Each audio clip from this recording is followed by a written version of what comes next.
Welcome to the Kelly Cardenas podcast, where attitude is everything. On today's show, I've been excited. I had to reschedule on this young man, and I felt so bad. And one of the first things that I said to him right when he got on the call today is that I'm going to force him to be my friend for the rest of his life. He paused a little bit, then he chuckled, and I don't know if he's down with this, but he doesn't understand what he just got into. This man is such an inspiration. I mean, even just in the title of the show today, Keep on Pushing, this man embodies it. And when we talk about attitude determines altitude, I believe that we have probably one of the best examples and one of the best motivational speakers in the world. Author, motivational speaker, philanthropist. He does rule his household, although I think his wife will tell us that she rules the household. Got 5 children and has a foundation called keeponpushing.org, and just making a difference in the world. And also too, guys, this was such a huge thing for me. I grew up with a movie called Cool Runnings. And those of you who know about that story about the Jamaican bobsled team that made it, went to the Olympics, and this man was a founding member of that. So please welcome to the show, Mr. Devon Harris. Hey, Kelly, it's great to be hanging out with you, man. Now, I was really nervous about being your friend for life, but since you called me a young man, I'm gonna slide in the friend column there. So thank you. Well, I want to jump right in, man. I mean, you're like the whole thing. You hop on your website or you see you. It's all about keep on pushing. I know it's a kind of a play on words, but your attitude to be to grow up where you did in Jamaica, and to think that you could be on a bobsled team where there's no snow, there's no ice, there's no nothing. Talk to us about where that mentality came from and how you're able to keep it going as you move along. Yeah, I think it's something that we all have potential. It's all it's inside all of us. If you think about uh, just the way we live our lives, right? On how we were born, and came out of the womb and we were crawling around. And one day we decided that it was time to walk. And it may be a little bit difficult for us to remember our own personal experiences, but you have seen kids, right? Toddlers and the fear. I have 5 kids, so I know I've seen this like at least 5 times up close, right? The fear on their faces as they try to stand, right? And then when they try to take that first step, right? And they never succeed the first try, but you know what, Kelly, they never stopped. I don't know not one person in the world who go, this walking thing, it's too hard, it's scary. We all stretch out of our comfort zone. But somewhere along the line, down the road, as we start learning more about the world, and we still have these dreams, these things we want to experience and achieve, and we realize it's a little bit difficult, it's a little bit scary, we pull back. And my goal is to say to people, no, you have to keep pushing. You have to keep on pushing yourself. I wanted to say that because I wanted people to know that no, it's not just because I'm a bobsledder. You actually have that in your life as well. But this kind of keep on pushing thing, I blame my grandmother, man. I spent my early years with her, and she would tell me these amazing stories. And the stories that kind of had the greatest impact on me, although I can't remember the details, were the ones she told me about soldiers and the amazing things they could do, the feat they could perform and not get hurt. I'm like, man, I don't know if I can do that, but I want to do it. And so that inspired me to want to join the army. But more importantly, it inspired me to want to take on things, go pursue results that other people thought were incredibly difficult, if not impossible. And the way you do that, dude, is that you have to push. So talk to me though about this, because a lot of people that you speak to, and do you believe that every single person that can do it, or do you believe that there has to be something in that person that you're drawing out? So I believe every one of us have the ability to become that which we aspire to be. There's no doubt. Now, do some people, well, actually, all of us need help, right? But some more than others. I think some of us are, I was about to say more naturally motivated, but what is true is that we are able to connect more with the reasons why we want this thing. And sorry to sound a little bit cliche, but they say if you have enough why, you'll figure out the how. So once you have this thing in your heart and mind and soul in your blood, and you go, man, I really want this, whatever that goal is, you're going to push to get it done. So, Devin, talk to me about this too, because what I notice with all people who, accomplish amazing things, like there's very few people who are going to accomplish the things that you did, as far as number one, just being an Olympian.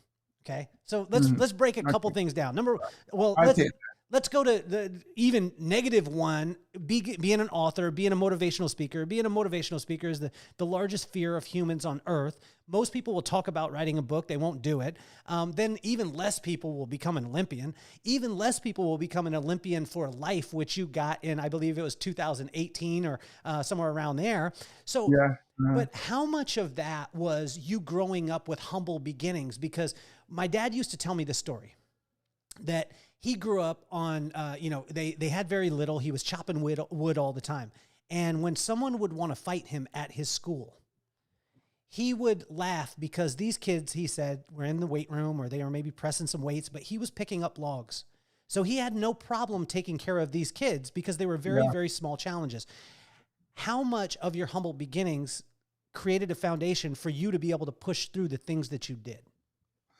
When I was growing up, I had some fun times growing up, but there were generally I didn't like it because I was poor and lived in a impoverished and violent neighborhood, and just felt this constant sense of lack, right? But I think I was blessed with this burning ambition to do something more, and so starting from where I started out and looking out, and I talk about that all the time. And the big driving force for me was to become an army officer, not even an Olympian. That was secondary, and that was like a world away, 2 worlds away. But it drove me to want, again, blame my grandmother for planting these crazy seeds in my head. But I was just really motivated to make that happen. And what I realized though is that, and I use this line often in my speeches. I say, go as far as you can see, for when you get there, you'll see further. And when I was growing up in the hood, I could never have imagined you and I having this conversation. You calling me, motivational speaker and author, and all that was not in my vision. But as I remember, 21 years old, I was an army officer, and I'm having this intense conversation with myself. I'm like, so you have achieved your grand dream. You're an army officer. What the hell are you going to do with the rest of your life? Is this it? I'm like, oh yeah, the Olympics, because I really did want to compete in the Olympics, not the Winter Olympics, the Summer Olympics. And so it's just one thing led to another, and that's the thing with all of our lives. You can't necessarily, you can imagine, and you should imagine and dream and push hard to achieve those dreams. But once you have gotten to the top of that mountain, you can see more things that you can do. So don't give up on life. Life has so much to offer, and if you just dare to be like that little kid who is learning to take their first step and feeling the trepidation and the nervousness, and take the step anyway, and you might fall, as a child does, as we all do. Every successful person you see deals with those fears, but um, they act courageously. That simply means that you're scared to death, but you do it anyway, man. And you'll be surprised to see how it works out. So tell me, Devin, because tell me about some circumstances that you went through that now when you go through a challenge, right? When you come upon a challenge that you look back and you say, well, I mean, it's kind of like, with David, right? When David went to slay Goliath, most people don't talk about the fact that he said, I've already killed some lions. I've already killed some bears. So this dude, he's no challenge to me. Talk to us about your lions and your bears that you slayed, to when you get to the challenges, whether it be the pandemic, whether it be, challenges in business or challenges here or there, that your grandmother already got you ready for, and your skin was so thick to be able to push through those things. Talk to us about some of the specifics. So I think about, first of all, the dream of trying to become an army officer as a kid from the hood and how difficult that was. On so many different levels, right? It's an incredibly challenging process. 3 days of testing. When I went, there are 33 of us. I was a top pick of only three who were selected. But then just the psychological aspect of, hey, I don't even know if I'm good enough. I'm a kid from the middle of the ghettos. Will they want me, right? And so you have to work past that first and major hurdle, that psychological hurdle, to even try, right? Step out of your comfort zone. And then going through the crucible of that. And then going through the crucible of military training. I was trained at the Royal Military Academy Sandhurst. And so I had this in the UK. So I was dealing with so many different layers of issues, right? One, the first time out of Jamaica. So I'm a foreigner, I'm a black guy in a white world. I'm a ghetto kid in the most prestigious military training school in the world. And at the same time, I'm dealing with the physical and the psychological challenges of the training itself, right? And then I then tried for the bobsled team. And I remember clearly, as I was doing in the very early days of bobsledding and how challenging it was. I remember going to myself, oh, I've seen this movie before, because I would mentally go back to my military training and these times when we went through these long, intense periods of work with very little rest. And that's what the early days of bobsledding was like. So I was always able to mentally go back there. And then just like, so every new challenge that comes up, I'm able to go back and go, yeah, I've seen this movie before, so the pandemic comes and I'm looking at my own personal story, but I'm also thinking broader. So, as a motivational speaker, as you know, the world shut down. So there was no traveling. I wasn't going on in the speaking stage. And I remember thinking to myself, well, it had to be even more difficult for those people during the Great Depression, and they made it. So if they made it, I can make it too. And quite frankly, despite the discomfort of going through the pandemic and seeing your revenue dry up and all that stuff, dude, I was not hungry. I was about to say I was not as hungry as when I was growing up. I was not hungry. I wasn't homeless. I lived I still lived in a comfortable house with food on the table. What can I complain about? That's where the gratitude comes in, man. Grateful for all the blessings. So I think there's a choice, right? There's the choice with the gratitude or the anger, right? So when you come from humble beginnings, and when I say humble beginnings, you said it. You grew up in the ghetto. There was it was little to no means when you were growing up. This kind of forges things. How are you able to take a person that hasn't been in those types of situations? Because for you, it was a matter of survival. Am I correct? It was a matter of like, it wasn't like, oh, am I going to get organic milk or regular milk? It was, am I, maybe I'll put some water on it. You know what I mean? So exactly. When you're speaking, and this goes, let's transfer into whether it be speaking to your audiences or even speaking to your children, because your children right now, when there's tough times, and I find this with my kids too, when my kids have tough times, those were my dreams when I was growing up, right? Yeah. How are you able to impart that, or can you manufacture that type of desire and fire in someone if they haven't gone through that same crucible?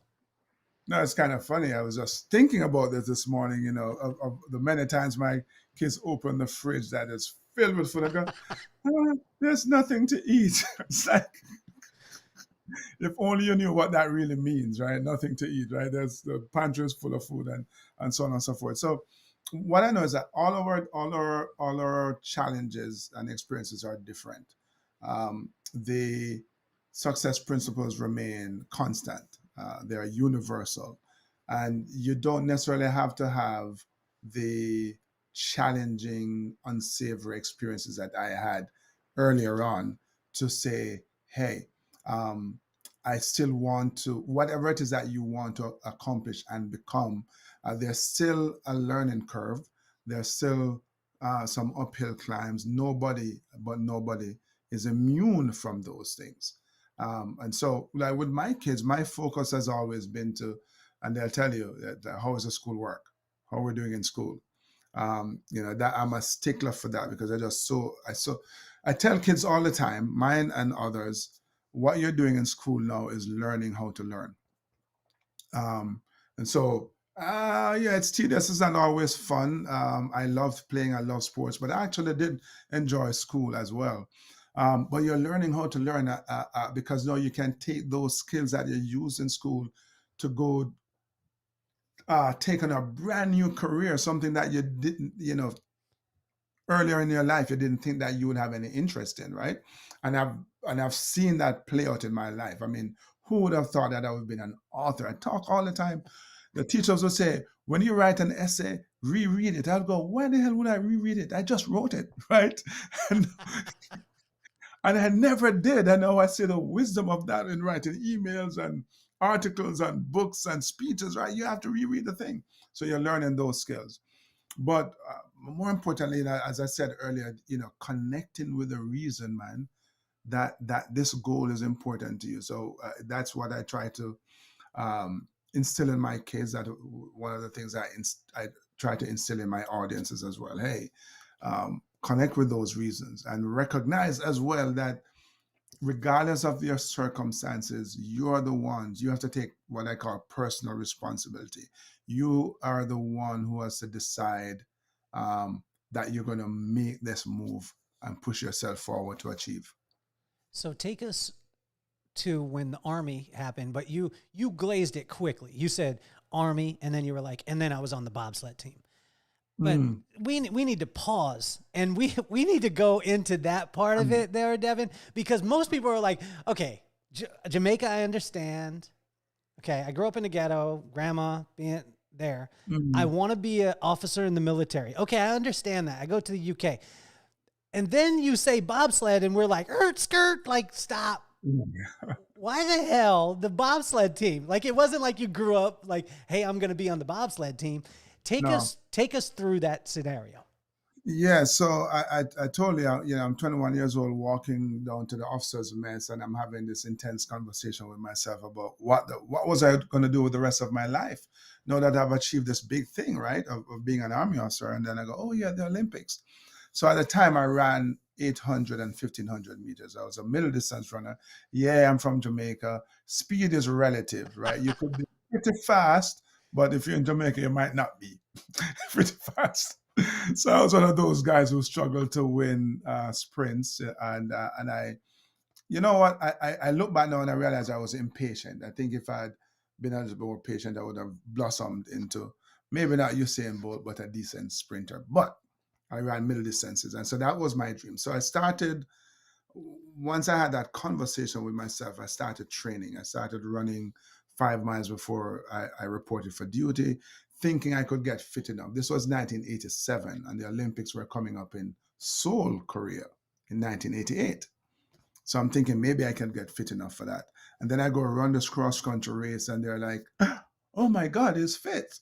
So run about the same time, two Americans who lived in Jamaica came up with the idea to start the bobsled team.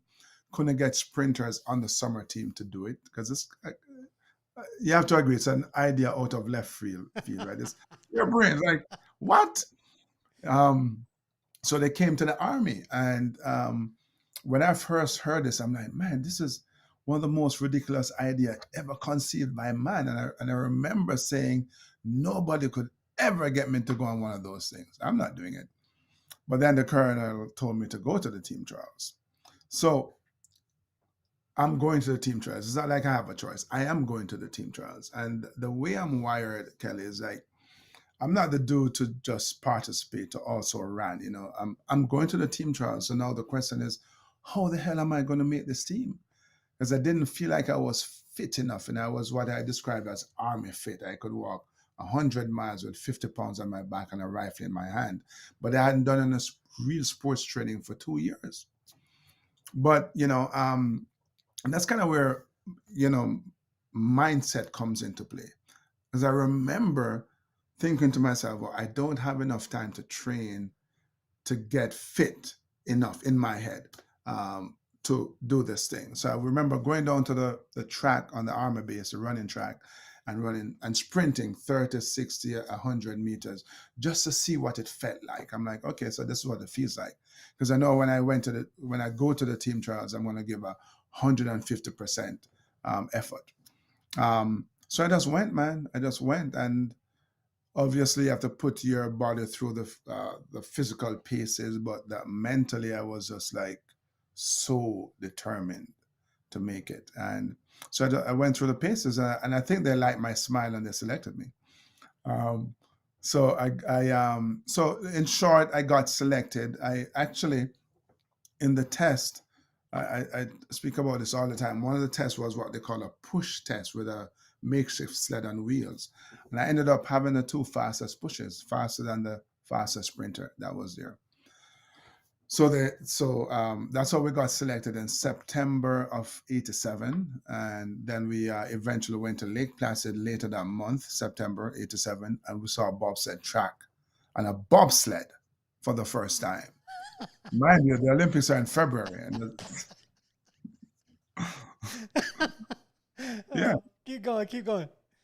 yeah. So I remember that weekend in Lake Placid. The American team was there practicing their starts on the ice rink, and they invited us to practice with them. And dude, we spent more time on our butts than we spent pushing the sled. And I remember thinking to myself, wow, this bobsled thing is harder than I thought. I mean, if I can't walk on ice, how the hell am I going to run on ice? But, as I've had the benefit of hindsight, looking back at that experience, but I realized now, how powerful my mindset was at the time, because I never said, wow, this bobsled thing is too hard, I can't do it. I said, it's harder than I thought. And a lot of times when we step out to go do something and, we're stretching, pushing ourselves out of our comfort zone and we can't do it, but we forget to add ... yet. I can't do it yet. I don't know how to do it yet. But you can learn how to do it. You can figure out how to do it. You can develop the skills so that you can eventually do it. So you start like the baby. Can I go back to that example? They don't know how to walk yet. You and I, at one point in our life, did not know yet how to walk. But we never go, this walking thing is too hard. I think I'm just going to stay here, right? We just kept trying. And sometimes you crashed like we did, but it didn't deter us. We just kept going. So I find this, I mean, you're one of the top motivational speakers in the world, and you have 5 children. What I find is, well, I've never found a person that motivates the world and their kids actually listen to them. So talk to us about, not to say your kids don't love you and all this stuff, but when you tell them to set goals, that it's as simple as these goals to keep on pushing, talk to us about your children and what they say to Pop, because you're just Pop to them. You are not the Olympian. You're not the author. You're not the motivational speaker, I have celebrity. how much do you have? I have so many stories. My daughter, she was maybe 7 or so, and we were in the driveway. She was shooting hoops and she wasn't hitting the basket, and she was frustrated and she started to cry. And you think that as a loving, caring dad, I would hug her and go, "Oh, honey, it's fine." Instead, I go, "If at first you don't succeed, what should you do?" And she's wiping tears away and said, "Try and try and try again." I'm like, exactly. But she started hitting them, after a while, I remember she was older, and I was trying to talk to her and encourage her. She goes, "Don't motivate me now. Don't motivate me now." Uh, my son, I'd done written my children's book, and I'd gone to his school, to his class actually, to read the book and to speak to the kids. And he told me before, and again, he's probably 7, and it's like, "Don't embarrass me." I'm like, how am I going to embarrass him, right? So I go do my thing, and I go up to him afterwards, and the kid slapped me in the face. Pow! I told you not to embarrass me. Devin, talk to me about your wife too, because, again, when you're in the motivational space, when you're in Mhm. the inspirational space, and when you impact the amount of lives that you do, um, a lot of times in the marriage, I love it because our wives will hold us accountable to who we are as opposed to what we do. Mhm. Can you Yeah. unpack that a little bit? Yeah, well, I'd say first of all, my wife is amazing, man. She's from Grenada. I'm from Jamaica, and so we Jamaicans, well, she claims that we behave like we're the God gifts to the Caribbean. I'm like, of course. um, but yeah, incredibly supportive. I'm on the road a lot, and she holds down the fort at home. Um, and yeah, and so sometimes she does take me to task, and I get a little, upset about something, and she go, "Oh yeah, Mr. Motivational Speaker, you know, inspire us," that kind of thing. So yeah, she keeps me accountable, as it De- were. Devin, who gets to see you in the valley? Because you talked about it earlier, and I want to go back there. You said that you climb the mountain, you're on the top of the mountain, you're able to see further, but this whole world isn't made up of mountains. We go Yeah. from mountaintop, and then we could see, and then we have to go through the valley to get to the other mountaintop. Who hmm experiences Devin when he's in the valley, and what do you do to be able to get out of it? Um. Well, that's a really good question. I, so obviously my wife sees me in the valley. I'm really good at hiding that stuff. I deal with it on my own. I just do it. I don't know why that is. So I often equate that experience to a boxer, if I could change metaphors here now. And you'll see a guy in the ring, and he gets through 15 rounds or 10 rounds or whatever, right? And he wins, but he never escapes without getting hit. Mm. Sometimes getting his clock cleaned, right? And he doesn't go, "Oh my God, this hurts. It's too hard." He absorbs that. He embraces the hurt, and then he just, like, take a deep breath, and he comes out swinging. He endures. He just hangs in there, and that's kind of how I see it. That's how I deal with those challenging times. That's like, this too shall pass. The round is going to come to an end, and I can catch a breather, so I can come out swinging again. But yeah, my wife again has been one of those pillars where I'm able to share, yeah, some things with her. Just um, and you know that it's if I'm doing that, is as wow, this is really challenging, and I just need to vocalize some of it. But for the most part, I think it's perhaps because of how I grew up in that environment where you just kind of hold it in. You kind of be the tough dude, Uh-huh. you can't show weakness, kind of thing. That has stayed with me, to be honest. So, who motivates the motivator? Motivator, jeez. Um, Here's the thing. I'm going to make a distinction between motivation and inspiration. um, I I love it. motivate me. Okay, Yeah, you I motivate motivate. you. Yes. Yeah, because I'm just unwilling to do without that which I want, man.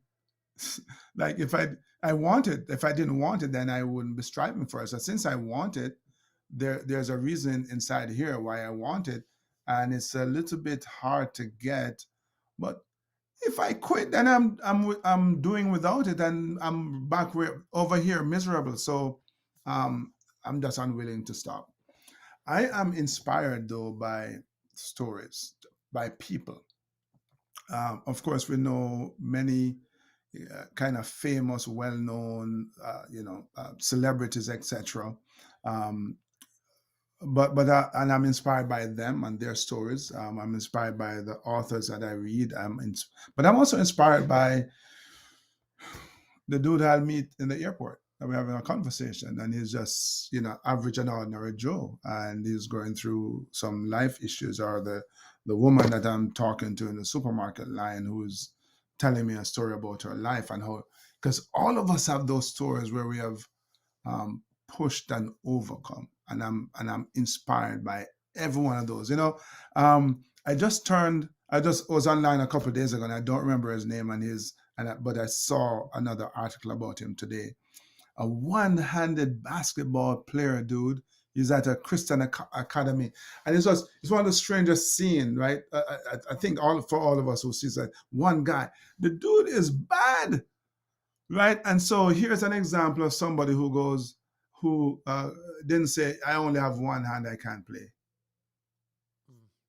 We all have a responsibility to uh, push ourselves out of our circumstances. Years and years ago, I read, um, and I'm paraphrasing, but a truly great man, truly great woman, is the one who has found a way to overcome their particular circumstances. My circumstances are going to be different from yours. You cannot look at me and go, "Well, if I was experiencing yours, I'd be okay."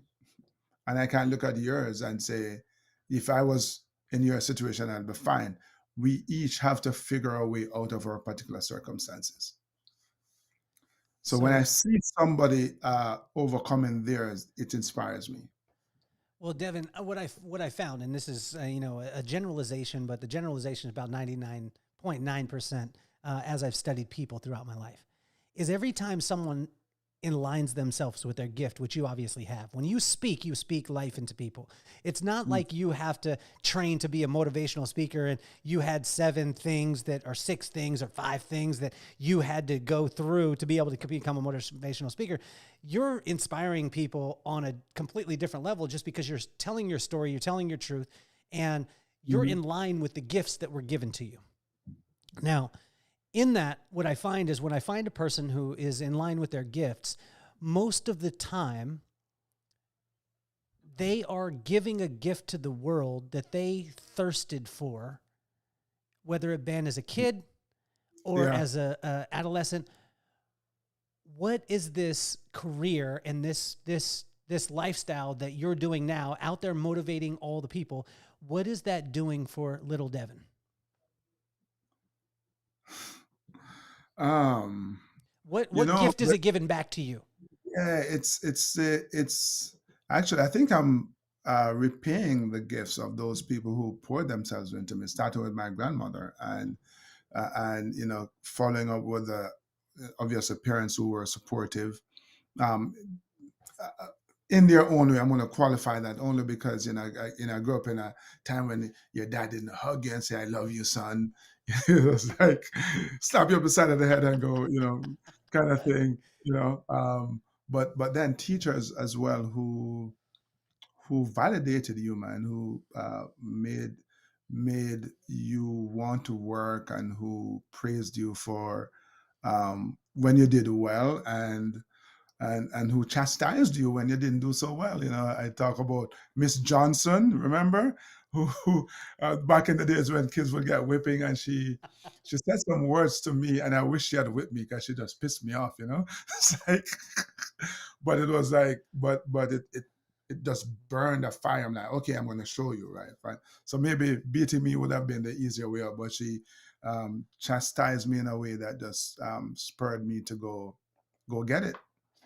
um, and so those people who believed in me in that respect, I see, and especially my work with my foundation back at my elementary school, I see myself in those kids, man. I am them, and I know they'll definitely not become the first member of the Jamaican bobsled team. They may never even become bobsledders, but they can become whatever they want to be. They can blaze their own trails. They have the same potential um, to blaze their own trails. And so I pour myself back into those things so that in the end, history may remember that there was this dude called Devon Harris on the Jamaica bobsled team, maybe. But more importantly, if I can do something to help one of these kids then they can then go pour themselves into somebody else, and the cycle continues. How is it as a father? Because when you are such a giving person, my father was a very, very, and always has been a very, very giving person. When I Hmm. was growing up, though, sometimes it was challenging for me because we would be at the dinner table and we lived on the side of the freeway, and, you know, people would break down and my dad would get up from our dinner and go help these people. And Hmm. he'd be helping these people all night through the night, but we were sitting at the table like, and Yeah. as a young kid, there was times where I was thinking, man, Pop, like, or we would be on a family, you know, not that we were going on vacation because we didn't have no Right. money, Right. but we'd be Mm. doing something and then someone would need something. He would just run and just make sure that everyone is good and take care of the family and all this stuff. Now I see all the value in it, but then I didn't. How are you able to translate that and communicate that to your kids when you are as giving as you are and you're giving to all these people and making the world a better place? And sometimes as a kid, we're like, well, why don't you just stay here for a little bit? How are you able to communicate? Because you do it well and you have a phenomenal family. You have an amazing wife. We need some tips on this, Devon, because you're doing it at a high level, man. Dude, I wish I could give you like this is one, two, three, but I don't have that. And I don't necessarily verbalize that often to my kids. I think, which is what I'm hearing from you as well. The most powerful ways in which your dad spoke to you was through his actions. I am certainly one of those who give, maybe to a fault. Sometimes I'm like, yeah, I'm the guy who likes to say yes and go, maybe I shouldn't have said yes to that, kind of thing. Um, but I understand the importance of kind of balancing everything to include time with your family.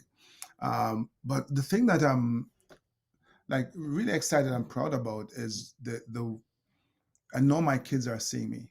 They're watching me and they're seeing all the efforts that I'm doing back in Jamaica. And they go and they see stuff and like, is that for Jamaica? I'm like, yeah. And they're okay, And so they're learning through the power of that example of serving and helping and not and being altruistic, not being all for yourself.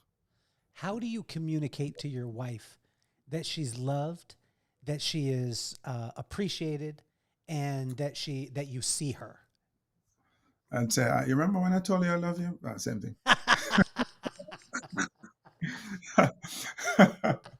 Yeah, other than saying it, man, so every now and again, how women are, man, like she complain about, oh, she needs some help cleaning the house. I'm like, are you really saying that to me? Because, dude, I do so much. I do everything.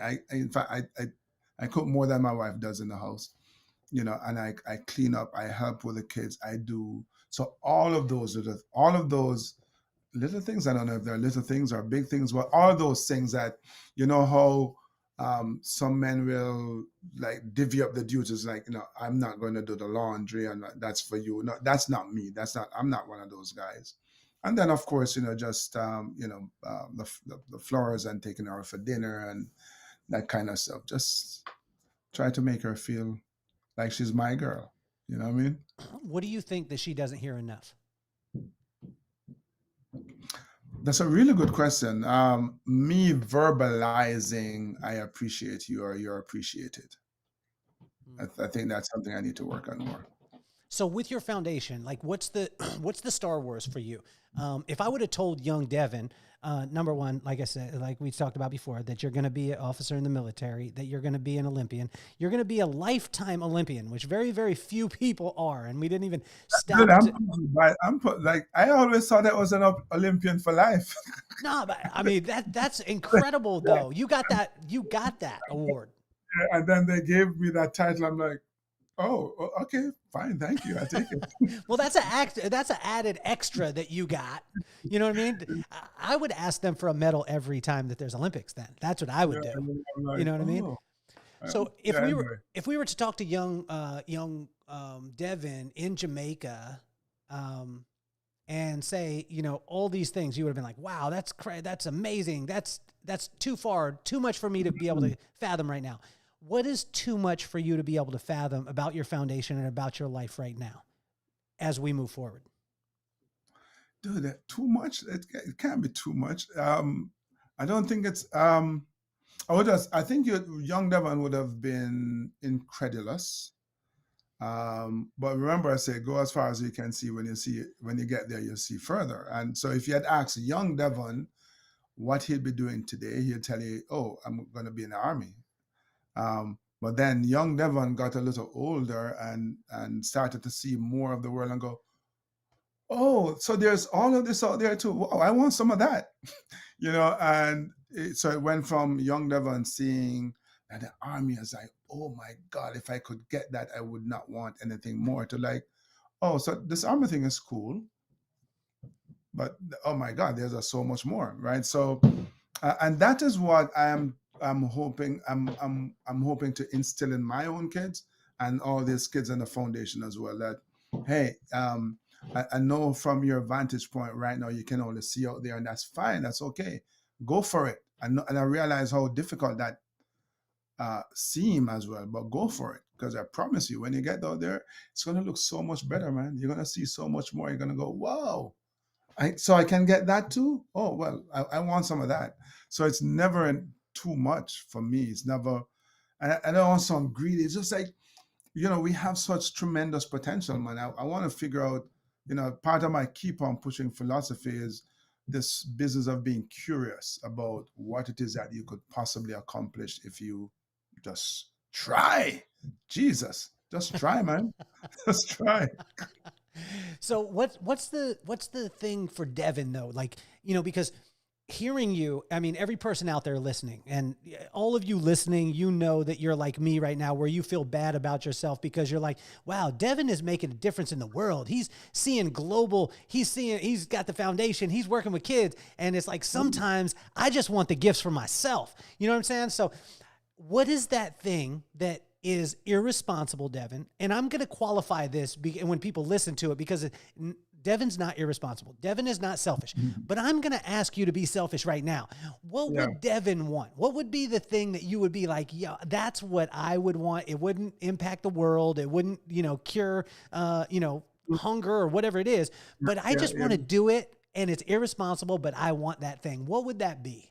It was just, it would be traveling. I love traveling. I love meeting people.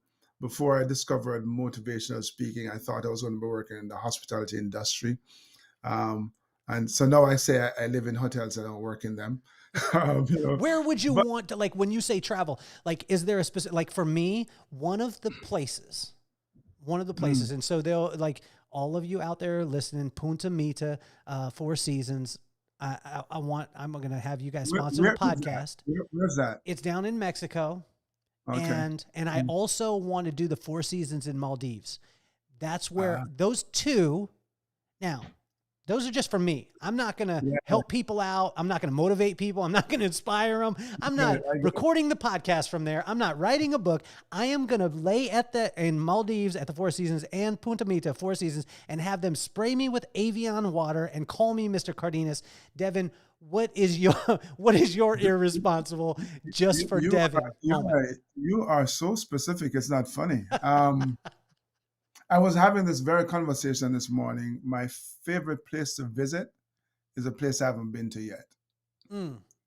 Yeah. So, so if I had to choose one, it's kind of quirky. There are a couple of experiences I do want to have though. Like, I like to see the Aurora Borealis.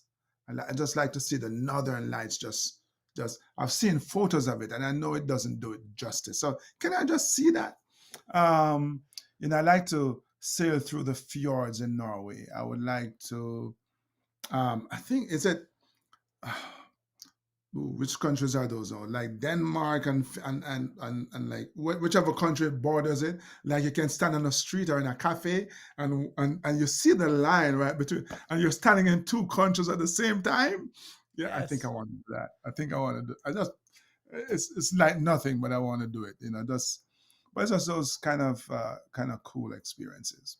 Okay, outside of experience, give me a thing that you want. I want, and I'll give you an example. I want a red Ferrari, like Magnum PI, old school Magnum PI. I want the short corduroy shorts, the OP corduroy shorts. I'll shave off my beard and just have a mustache. And I want to have that Ferrari just for the weekend. Just for the weekend.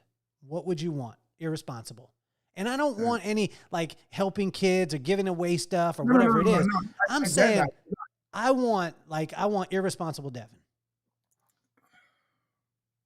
It probably that your wife would be mad at you for getting. So if I was about to say a speedboat, but then she loves the water. And the thing that I'm not a water guy. It would be a plane, man. My own private jet. Yeah. Yes. Yeah. That is it. They're right there, dog. You just mentioned it. My own private jet, man. Because I'm not, it's kind of funny because she would prefer me getting a boat.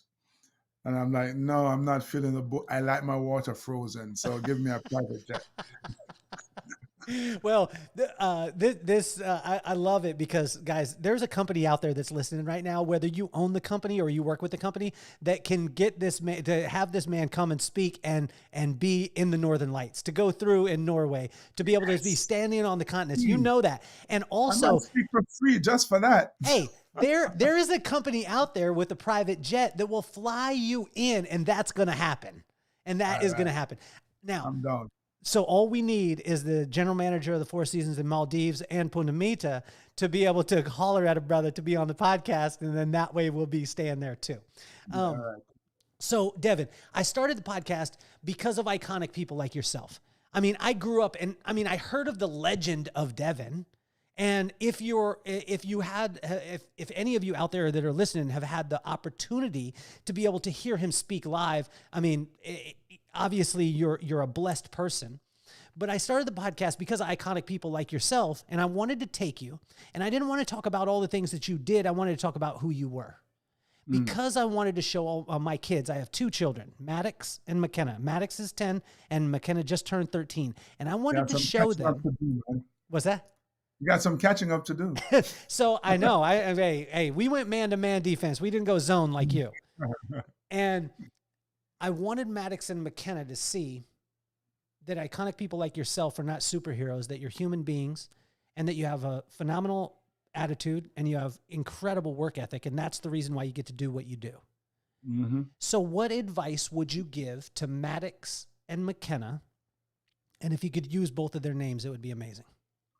So you kind of touched on it just now. Maddox and McKenna. I am 15 years old, just started running track, and it's 1979.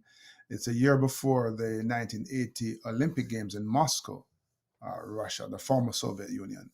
And ABC Wild World of Sports had a series called Road to Moscow. And in it, they highlighted athletes from around the world, different disciplines and ethnicities and nationalities and so on and so forth. Now, I don't really remember any of the stories per se, but what I remember was, because when we think of Olympic athletes, we think of these superhuman beings. But I saw very average and ordinary people. What was amazing about them, though, although they were average and ordinary, just like you and I, was that they had extraordinary dreams. And they had an equally extraordinary desire to accomplish those dreams. And that was where this idea of becoming an Olympian was born for me. I'm like, wow, anybody could become an Olympian then. Within reason, obviously, you need some talent. But if you have an extraordinary dream and an equally extraordinary desire to accomplish it, how does that apply to you? Because you may not necessarily want to become an Olympian in the Winter or Summer Olympics, but I'm sure you want to become an Olympian in life. And what that requires is for you to have an extraordinary dream and develop an equally extraordinary desire and drive to accomplish it. And if you do that, yeah, you will be an Olympian in life. Devon, you have been absolutely phenomenal. I told you at the beginning of the podcast, as you guys heard it, everyone out there listening, or if you're watching, I told him I'm going to force him to be my friend for the rest of your life. And this rings true, and you're not going to be able to get rid of me. I want to thank you so much, seriously, for, a lot of people have asked me on the podcast before, can you send me out the questions? I don't send out questions because I want to know who you are as opposed to what you do. because I think a lot of times people will craft and they stand behind what they do. But I want to compliment you, Devon, because who you are is right in line with all the things that you do. And you don't see that very often. And for every company out there, if you haven't had Devon, you need to have him. You need to have him come and speak to your organization. You can imagine just a little bit that we got today, what you would get live. And especially if you're up near the Northern Lights, you got a private plane, or you're in Norway, you need to have this man there as often as possible. Now's the time where you know what you need to do. You need to click the links. You need to check out all our sponsors. You need to do that. I want to name off a couple of them. Michael Mina, Devon, if you haven't eaten at Michael Mina, it's probably one of the greatest experiences, not just the food, but the service. I mean, this is top level and on a completely different level. It's all about building people. And, the other one is Cardenas Law Group. That's in Las Vegas. And the slogan there, guys, is just that all it is that they solve problems.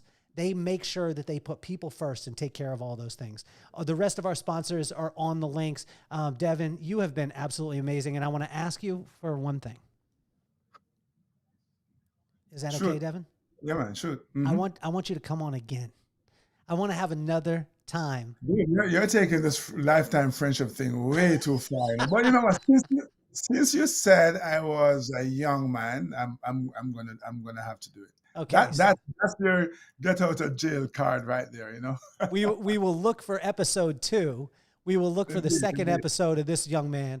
And I want to thank you, man. You have been absolutely phenomenal. The one ask that we have with the podcast, guys, is that you share it. If you got any value from Devon, which every single one of you have, you need to check his books out. There's going to be links to all those things, links to his website. You need to check that out, but you need to share this with every single person out there that needs to keep on pushing. And I believe that's every human on this planet. So Devon, I want to thank you again. You're officially off the hot seat, my man.